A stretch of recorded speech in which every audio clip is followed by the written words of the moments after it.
जैसे मोहम्मद साहब आए, पूरी मतलब कोई मुसलमानों के लिए तो आए नहीं, वो तो रहमतुल आलमीन बन के आए। ये जो कंट्रोवर्सी एक पैदा हो गई, देखिए मोहब्बत परवेज भाई सड़क पे दिखाने की चीज़ नहीं होती है। जहाँ नबी सल्लल्लाहु अलैहि वसल्लम का जो पूरी दुनिया में शांति दूत बन के आए और आतंकवादी नाम रखे जैसे मोहम्मद, पूरी दुनिया पे उस पर कभी आपने आंदोलन नहीं किया। 3 विधायक हैं बाराबंकी में समाजवादी पार्टी के, नहीं समझा, और मुसलमान वोट से ही जीत गए। कई लोगों ने आके विरोध किया। मुख्यमंत्री जी एक बेहद ईमानदार इंसान है, एक पेशवा हैं अपने धर्म के, वो एक पेशवा हैं और कानून का पालन कराना उनका वो है। लेकिन फर्ज भी है। ये जब बरेली में हो तो वहाँ भी आप लाठियाँ बरसाइए, और जब फतेहपुर में हो एक मज़ार को तोड़ा जाए तो वहाँ भी सख्ती से पेश आना चाहिए। नहीं, बिल्कुल, ये मतलब एक शासक का कर्तव्य होता है। आज हमारे ख़ास मेहमान हैं मनीष मेहरोत्रा जी।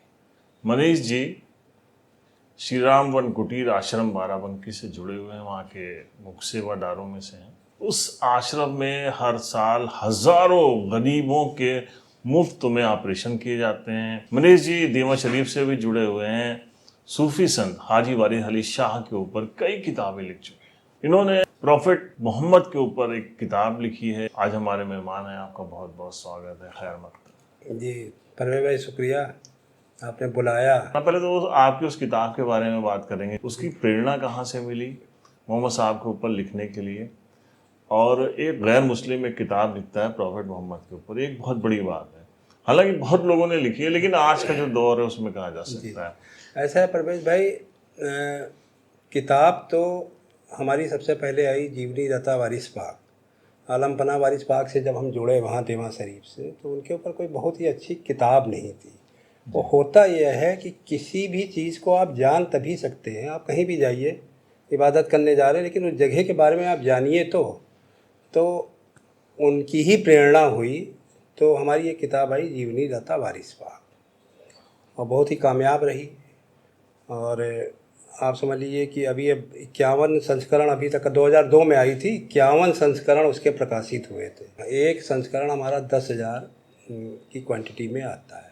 अभी 52वां संस्करण आ रहा। पहले वो पेज किताब 32 पेज की थी, अभी आने वाली है वो, और 32 पेज हमने उसमें ऐड किए। तो फिर हम जब देवा शरीफ से जुड़े, तो क्योंकि वहाँ मतलब हिंदू मुसलमान सभी लोग आते हैं, और सरकार आलमपना वारिस पाक का जो सिलसिला है वो हुजूर के ख़ानदान से आता। जैसे मोहम्मद साहब आए, पूरी मतलब कोई मुसलमानों के लिए तो आए नहीं, वो तो रहमतुल आलमीन बन के आए, सबके लिए आए। उनकी शिक्षाएं वो हों या अपने जितने भी हिंदुओं में अवतार हुए, वो भी सभी के लिए आए। उन्होंने भगवान राम को भगवान राम कहा ही गया है उनको।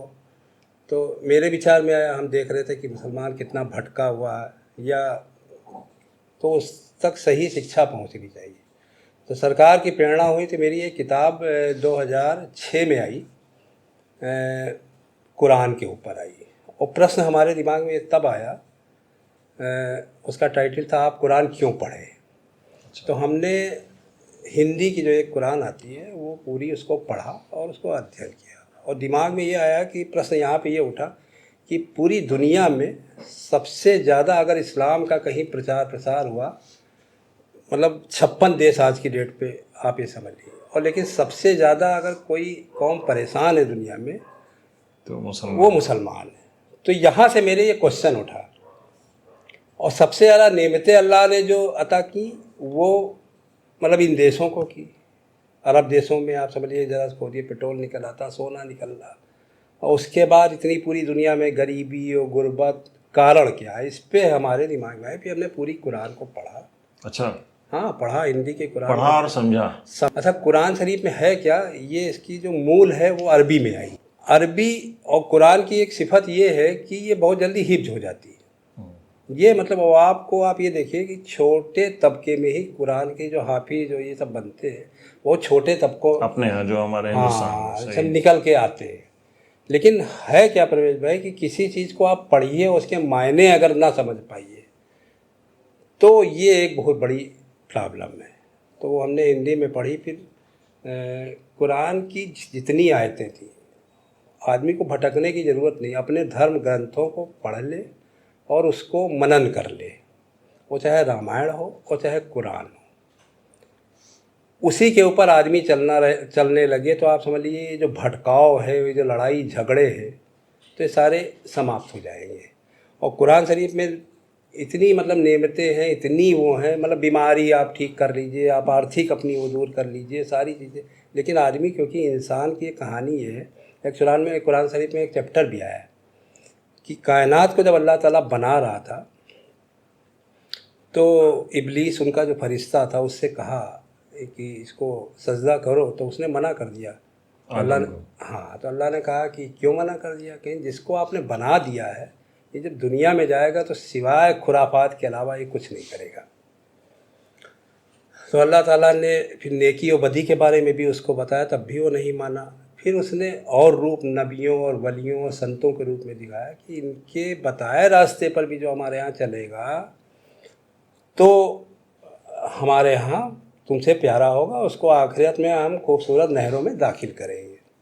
इसी प्रकार से समय समय पे कायनात को चलाने के लिए ईश्वर की एक रचना है कि किसी न किसी को भेजता है। नबी सल्लल्लाहु अलैहि वसल्लम, ऐसा नहीं है कि अरब देशों में कोई धर्म नहीं था, मोहम्मद साहब के पहले भी था। वहाँ पे आप समझ लीजिए कि यहूदी पहले ही आ चुके थे, ईसाई पहले ही आ चुके थे वहाँ। लेकिन उसके बाद भी आप समझ लीजिए कि वहाँ पर, क्योंकि खाना बदोश जातियाँ थी, कबीलों में बटे हुए लोग थे। फिर उसके बाद उस समय भी लोग समाज सुधारक की मतलब इंतज़ार कर रहे थे। लोगों ने प्रयास भी किया अरब देशों में कि कोई ना कोई सुधार किया जाए, लेकिन लोग नहीं कर पाए। तो उनको भी महसूस हुआ, जो अच्छे लोग थे, कि कोई ना कोई अवतार ज़रूर होगा। फिर इसी प्रकार 570 हिजरी में मोहम्मद साहब बहुत गरीब घर में पैदा हुए और 40 साल में उनके ऊपर नबूवत जो है प्रकट हुई पहाड़ी के अंदर। ये सब आप लोग जानते ही हैं। उन्हीं के माध्यम से जिब्रील ने एक एक आयत, फिर जब पहली बार उनको जब एहसास हुआ, वो भी पढ़े लिखे नहीं थे, लेकिन अब ईश्वर माध्यम बना था तो पढ़ा भी देता है, तो आए, घबरा गए, अपने घर में आके बताया, कि पत्नी को बताया, कि इनके मित्र थे अबू बकर, उनको बताया, तो ये बहुत घबराए हुए थे। तो खैर इन लोगों ने साथ दिया और सबसे पहले ईमान यही लोग लेके आए, उनकी बातों पे विश्वास किया। क्योंकि मक्का में बहुत विरोध का सामना करना पड़ा, क्योंकि जब भी आप कोई समाज सुधार या उसका काम करेंगे तो आपको विरोध का सामना, इनको भी विरोध का सामना करना पड़ा। इनके चचा ने मना किया, अबू तालिब ने। तो मोहम्मद साहब ने एक बात यही कही कि चाहे आप मेरे एक हाथ में चाँद रख दीजिए, चाहे एक हाथ में सितारे रख दीजिए, लेकिन हम जिस उद्देश्य के लिए ऊपर वाला हमसे कह रहा है वो हम उसको फैलाएंगे ज़रूर। छोड़ना पड़ा मक्का इनको, 40 लोगों के साथ निकले, मदीना आ गए। मदीना आने के बाद धीरे धीरे आप ये समझ लीजिए कि फिर उनके प्रचार प्रसार हुआ, फिर मक्का पे विजय प्राप्त की, धीरे धीरे इस्लाम फैला। तो नबी सल्लल्लाहु अलैहि वसल्लम की आज जो ये आपने एक प्रश्न किया कि ये जो कंट्रोवर्सी एक पैदा हो गई, देखिए मोहब्बत परवेज़ भाई सड़क पे दिखाने की चीज़ नहीं होती है। आप जब उनका कलमा प्रतिदिन पढ़ते हैं, या इलाहा इल्लल्लाह मोहम्मद रसूलुल्लाह, उनका कलमा पढ़े तो दिलों में वो आपके बैठे, वो सड़क के ऊपर थोड़ो हैं। और सड़क पे जो आज की डेट पे आप तमाशा कर रहे हैं, उसका लाभ किसको मिल रहा है? कभी आपने इस पे सोचा? लाभ तो उसका दूसरे उठा रहे हैं। आप जज्बाती हैं, आपने कभी उसका विरोध नहीं किया कि आतंकवादी नाम रखे हुए हैं जैसे मोहम्मद, आप विरोध करिए, आप करिए ना। बहुत अच्छी बात है। जहाँ नबी सल्लल्लाहु अलैहि वसल्लम का जो पूरी दुनिया में शांति दूत बन के आए और आतंकवादी नाम रखें जैसे मोहम्मद, पूरी दुनिया पे, उस पर कभी आपने आंदोलन नहीं किया? करके दिखाइए पूरी दुनिया पे। और हिंदुस्तान में, पूरी वर्ल्ड में परवेज़ भाई, इस्लाम जितना, मतलब इस्लाम की जो शिक्षाएं हैं, जितनी हिंदुस्तान में मतलब कबूल हुई, पूरी दुनिया में नहीं कबूल। आप समझ लीजिए उस समय लोग उनकी कस्में खाते थे। अब आप समझ लीजिए उनके ईमानदारी से ही प्रभावित होके, क्योंकि ये तो बहुत गरीब घर में पैदा हुए थे, तो वो तो जो हज़रत खदीजा थी, वो तो बहुत बड़ी मतलब धनी महिला थी, बिजनेस वूमेन, हाँ, बिजनेस वूमेन थी। और इनकी, और ये क्योंकि सीरिया जाते थे ऊँट लेके, उसी काम पे इनको रखा भी था, मतलब उन्होंने। और इतने ईमानदार थे लोग, इनके पास अपनी अमानतें रखती थी, उसी से प्रभावित होके। और समाज सुधार के लिए, वो तो विडो थी और इनसे उम्र में भी बड़ी थी, लेकिन अब इनको भी ऊपर वाले की प्रेरणा है कि नहीं, ये भी एक समाज सुधार। तो मतलब उस समय आप समझ लीजिए कि विधवा विवाह तो यहाँ पे बहुत बाद में, बहुत मतलब अलग अलग यहाँ भी महापुरुष पैदा तो हुए। ये जो चल रहा है इस वक्त, ये आई लव ऐसा मोहम्मद, ये है। सबके पीछे कितनी राजनीति है? नहीं, राजनीति देखिए, आपको एक बात बताया कि जैसे नबी सल्लल्लाहु अलैहि वसल्लम ने एक बात कही जब हयात में थे, तो आज जिसको आप मस्जिद नबी बोलते हैं, तब वो कच्ची थी मस्जिद। अब तो अभी 200 साल हुए जो इस तरह से बन गई, तो कच्ची ही मस्जिद हाँ, थी। कच्ची। तो आप ये समझ लीजिए कि एक मतलब भड़काने के लिए, क्योंकि शैतान का जो काम ही होता है, तो उस समय मस्जिद में मौजूद भी थे। और एक आदमी आया और पेशाब करने लगा, तो इनके जो खादिम लोग थे उन्होंने मना भी किया उसको, लेकिन वो माना नहीं। फिर मोहम्मद साहब को पता, आप क्रोध वाली बात होती है, उनके खादिम को क्रोध आ गया। लेकिन मोहम्मद साहब को जब बात बताई गई तो उन्होंने उस खादिम से यही कहा कि इसको जितनी करनी है इसको कर लेने दो। मतलब बीच में रोकोगे तो उसको तकलीफ हो हाँ, सकती है, उसको फिर बाद तकलीफ, में उससे बात करेंगे, हाँ उसको बात बताएंगे। करेंगे, जी, उसको जी। बताएंगे कि सारी चीज़ें। इसी तरह से एक वाक़या आप समझ लीजिए कि कूड़ा डालने वाली थी, नहीं एक दिन कूड़ा पड़ा तो उसको देखने चले गए। तो मतलब देखिए होता क्या है कि जो उदाहरण जो प्रस्तुत होते हैं और समाज सुधार जो होता है, जब स्वयं आदमी जब करता है तब जाके लोगों के ऊपर उसका असर होता है। अब हो क्या रहा है कि सियासत जो होती है, सियासत हमेशा लड़ाने का ही, सत्ता आप तभी प्राप्त करेंगे जब हमेशा समाज के अंदर नफरत का माहौल रहे। अब भाजपा का आपको उदाहरण दे दें, भाजपा के इतिहास से आप ये देख लीजिए कि भाजपा कभी अपने कामों से सत्ता में नहीं आई। हमेशा जब कोई मूवमेंट खड़ा होगा तभी भाजपा सत्ता में आ सकती है, अपने कामों से कभी नहीं आएगी। लेकिन जब खुराफात पैदा होती है, आज का ये जो कंट्रोवर्सी हुआ, अभी सारे मामले शांत चल रहे थे, मतलब इतना आदमी परेशान है आज की डेट पे, मतलब लोगों को रोज़गार नहीं मिल रहा, कारोबार नहीं है। आपको करने की ज़रूरत नहीं है, जब समय आएगा तो वो चीज़ स्वयं पलट जाएगी। आप क्यों माध्यम बन रहे हैं उसके अंदर? जितने भी हैं, चाहे मौलाना हो, चाहे आजकल ये जो बहुत बहुत बाबा पैदा हो गए हैं, ये सब पेमेंट ऑन पेमेंट पे काम करते हैं। और कभी आपने ये नहीं देखा होगा कोई नेता का बच्चा, कोई धर्म गुरु का बच्चा, कोई मौलाना का बच्चा लाठी खाया हो। ना परवेज फ़ायदा हिंदुओं को हो रहा और ना मुसलमानों को हो रहा, केवल चंद लोगों को हो रहा है। अब चंद लोगों में होता क्या है कि जब भी मतलब आप ये समझ लीजिए कि देखिए, किसी भी मुल्क की तरक्की के लिए शांति बहुत ज़रूरी है। कांग्रेस ने जितना मुसलमानों का नुकसान किया, मतलब आज़ादी के बाद, कभी पनपने नहीं दिया मुसलमान को, अशिक्षित रखा, गरीबी गुर्बत में रखा उनको। और मुसलमान कभी नहीं, कभी कोई गरीब मुसलमान जाके कांग्रेस के बड़े पदों पे नहीं, अशरफी टाइप के लोग जो हैं वही लोग जाके वहाँ पर थे। और हिंदुओं का क्या नुकसान, जितना नुकसान कांग्रेस ने मुसलमानों को किया, उतना ही नुकसान बीजेपी ने हिंदुओं का कर रही है। अच्छा। हाँ, कैसे कि जब भी नफरत पैदा होगी, आज की डेट पे हो क्या रहा। अब आपको एक उदाहरण बता दें, और सबसे मुसलमानों के लिए भी एक संदेश है, मतलब अगर उसको महसूस करें तो शायद खुराफात करना आगे बंद कर देंगे।